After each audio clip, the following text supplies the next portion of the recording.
E aí a gente entra na parte de campanha de marketing digital, com a aplicação desses modelos preditivos do Data Science.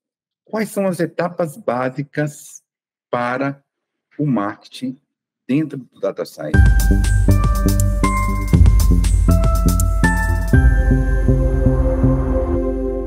Primeiro, fazer uma observação sobre o que está acontecendo, sobre o seu teste AB, a sua técnica 333, e aí você vai gerar as hipóteses a partir dessa observação. A partir dessa observação e dessas hipóteses, você vai realizar experimentos. Por exemplo, você viu que determinado landing page que você lançou conseguiu mais adesão com uma cor específica de design do que com outra. A partir daí, você implementa outras landing pages que se baseiam nessa cor para conseguir realizar experimentos. E aí você analisa esses dados gerados com esse experimento e depois você vai poder compartilhar o resultado. Como compartilhar o resultado? Através de gráficos lá no nosso Power BI, por exemplo. Você vai conseguir mostrar para os usuários o que aconteceu, quais foram os resultados desse seu experimento. Ou seja, você entendeu o problema, esse é o ciclo de data science nas ações de marketing. Você entendeu o problema, coletou os dados, fez o processamento desses dados, ou seja, normalizou, otimizou essa distribuição de dados.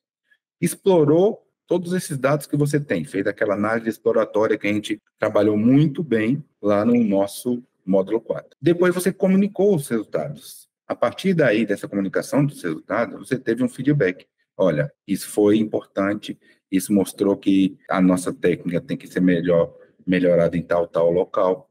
E aí, isso retroalimenta um novo problema, onde você vai coletar os dados, processar, explorar, e isso é um círculo interminável. Vamos imaginar que a gente deve descobrir quantos pedidos de orçamento foram gerados no mês passado a partir do conteúdo de topo, meio e fundo de funil. Uma das coisas mais importantes é saber quais foram os conteúdos que a empresa fez. Esse seria um dado, né? Quantos conteúdos a gente lançou, quantos posts a gente gerou, quantas imagens a gente criou, quantas landing pages foram distribuídas. A divisão desses conteúdos por topo, meio e fundo de funil. Quando a gente fala de topo, é atração. Meio, relacionamento. Fundo de funil já é a conversão, a venda em si. O volume de conversões para cada tipo de conteúdo. Cada conteúdo tem um objetivo. Para ele passar de um ponto do funil para o outro, ele conta essa conversão. Então, é importante a gente saber qual foi esse volume gerado. Qual foi o número de pedidos de orçamento gerados a partir de cada conteúdo.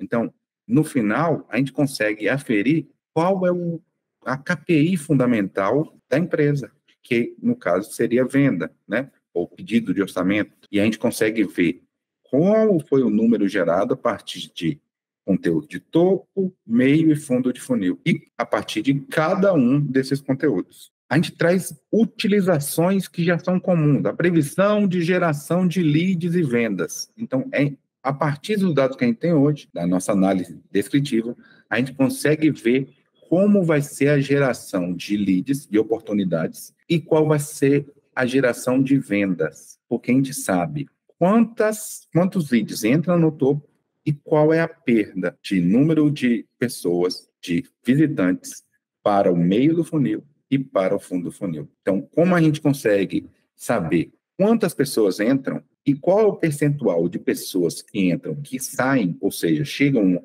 a realizar a conversão completa, a gente vai conseguir prever quantos vão entrar e prevendo quantos vão entrar, a gente vai conseguir prever quanto a gente vai vender.